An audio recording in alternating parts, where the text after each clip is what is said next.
Vous savez, je crois que je commence à me faire à l'idée de ce que propose cette série. Dans le sens où je vais pas trouver ça super, hein, je vais me faire chier, mais je vais plus m'en offusquer. Parce que ça veut faire du dessin animé pour mioches qui, je suis désolé, ne visent pas les adultes. Et oui, c'est peut-être la seule chose qui m'irrite un tout petit peu, et je suis vraiment désolé parce qu'une fois de plus je m'attaque à certaines personnes et pas vraiment à l'œuvre en question, mais voilà, je pense que la chose qui m'irrite un tout petit peu, c'est le fait qu'il y ait des gens qui veulent défendre ça comme étant une œuvre familiale globale et pas juste une série pour mioches. C'est une série pour mioches. Hein. En tout cas, dans la première saison, pour l'instant, c'est une série pour mioches. Donc, c'est une fois que j'ai zappé ça, une fois que je suis passé au-delà de ça et que je ne prends plus en compte ces remarques-là, c'est une série pour enfants tout à fait louable dans son principe, qui ne fait rien de très probant pour se démarquer à mon goût. Il y a peut-être des numéros musicaux qui sont sympathiques, mais au-delà de ça, il n'y a pas ce petit truc en plus qu'il peut y avoir dans certaines séries. Je sais pas, par exemple, j'ai vu quelques extraits de Word Girl. Word Girl, une série qui est assez populaire maintenant sur le net. De ce que l'on voit, c'est qu'il y a une petite ambiance un peu particulière qui fait que ça peut être un tout petit peu apprécié par les adultes, au-delà du côté éducatif simple, évident, qu'il y a là-dedans. Par exemple, je ne trouve pas que cette série se démarque particulièrement en étant plus qu'une série pour enfants acceptable. Mais c'est une série pour enfants acceptable dans ce que ça fait et au bout du compte, je ne devrais pas m'énerver face à ça en fait. Voilà, je ne devrais pas être irrité d'une quelconque façon face à ce qu'elle me donne. Et oui, c'est exactement ce qu'on a. Un épisode basique qui raconte une espèce de morale basique. Et autour donc de nos jagons qui vont à une espèce de cérémonie qui va élire un nouveau Navaghera. C'est une sorte de responsable scolaire en fait.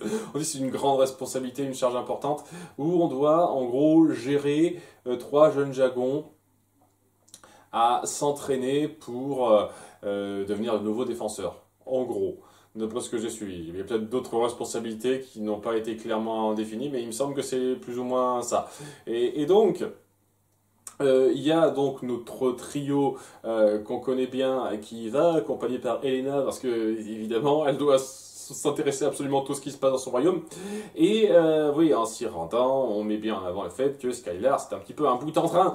Il adore s'amuser, c'est pas quelqu'un de très responsable sur les bords. Et pourtant, pour une raison qui m'échappe, c'est pas super clair, mais bon, il a envie d'être Navaghera. Il veut un petit peu être la personne responsable de ces jeunes enfants et qui les aidera à se développer pour devenir de grands guerriers défenseurs. Et voilà pourquoi. Je me demande pourquoi il veut faire ça. Je trouve que ça manque un petit peu ce petit détail de ses motivations en fait. À part que c'est un honneur d'être Navaghera, donc je veux ça parce que c'est un honneur, je sais pas trop. Hein, c'est peut-être le truc qui aurait été cool d'appuyer un tout petit peu. Mais voilà, ces deux amis disent ouais, c'était clairement pas taillé pour. Et alors qu'on se rend à cette donc réunion de quoi 13-14 dragons au total, il n'y en a pas tant que ça, hein, c'était pas une race très prolifère. Elle décide un tout petit peu. Elle raconte d'abord leur rôle de protecteur, leur chef, le plus âgé raconte leur rôle de protecteur. À Elena, qui l'a déjà rencontré avant, apparemment, celui sur hors champ, sur le fait que cette contrée a été la victime de plusieurs menaces et qu'à chaque fois ils étaient là pour les contrer. Sauf par exemple le cas de cette espèce d'esprit de la nuit qui a voulu complètement détruire le jour, vous n'étiez pas là, vous avez rien foutu. Ça aurait été cool d'appuyer un petit peu, ça par exemple. Ou le fait qu'il y a des créatures complètement gnomesques qui ont foutre le chaos total dans le pays et vous n'étiez pas là du tout pour faire quoi que ce soit. Ça par contre vous avez rien foutu aussi. Hein. Voilà, vous étiez là que si ça y a le temps de réagir. C'est-à-dire 2-3 jours. Sinon on laisse les autres se démerder quoi, apparemment. Hein. Donc déjà, on était toujours là et on a réussi chaque mission qu'on s'est donnée. Ça dépend les missions que vous donnez aussi. Hein. Mais malheureusement, nous n'avons rien pu faire contre Shuriki qui était trop forte pour nous. Eh ben ça a dit le niveau des autres. Hein. Waouh. Parce que je le redis, Shuriki était une sorcière de merde. Vraiment.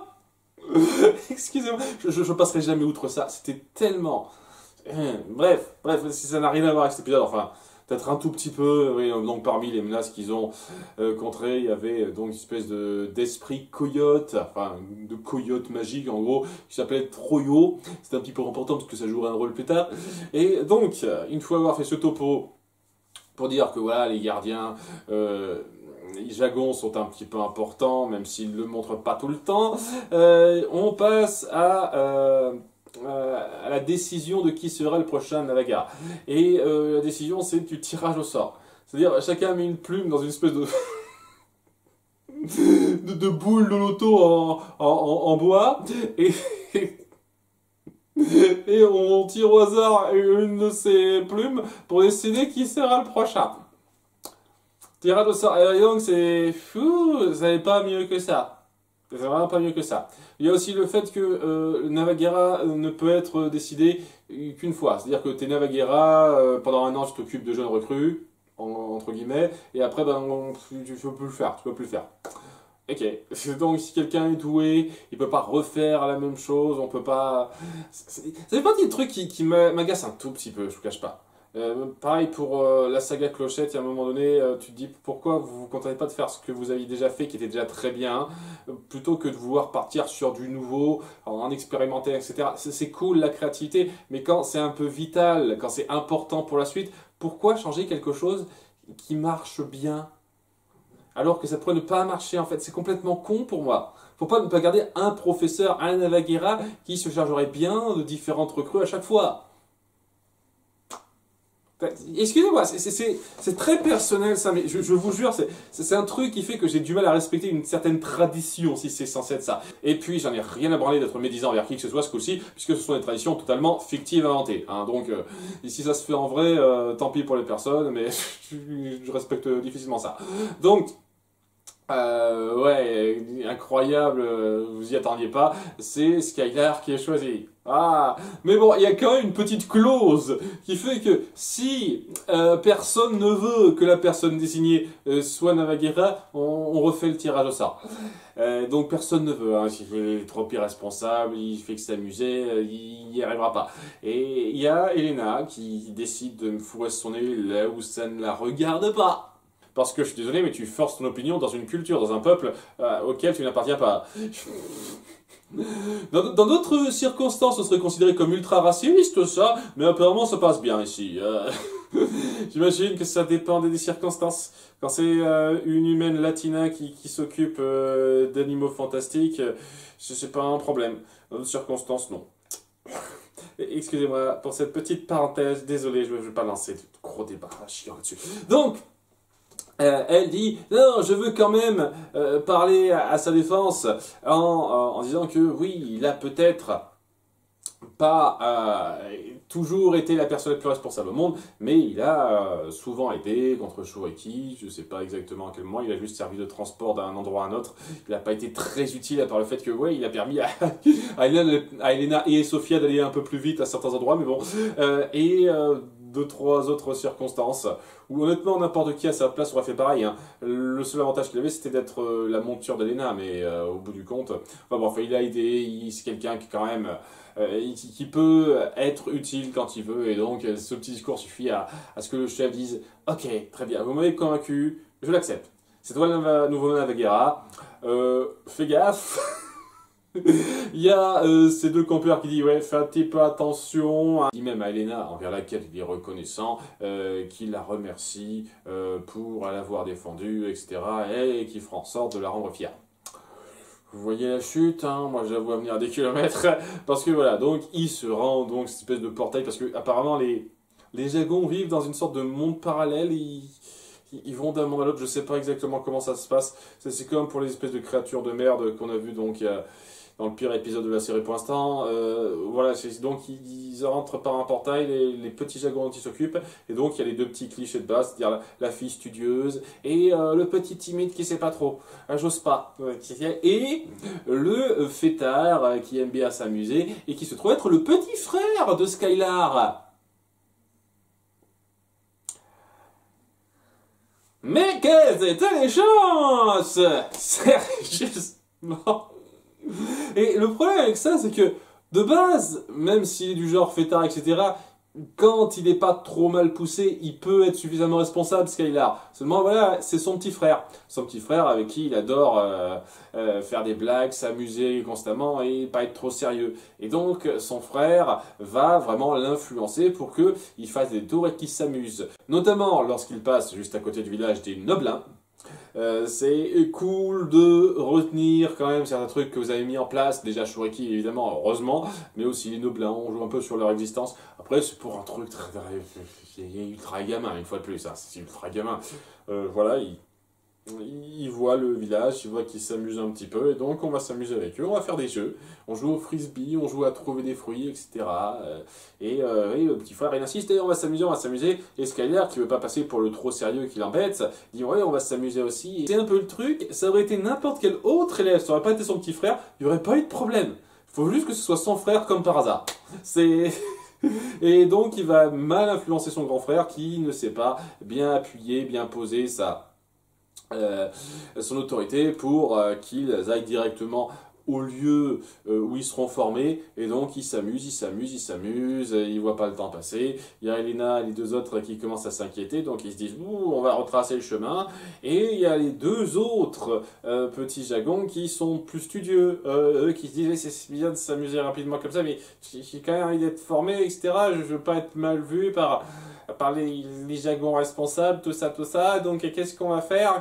Il faut qu'on se barre, mais alors je sais pas exactement le chemin. Et c'est là que il y a une créature qui leur apparaît et qui se trouve être Troyo.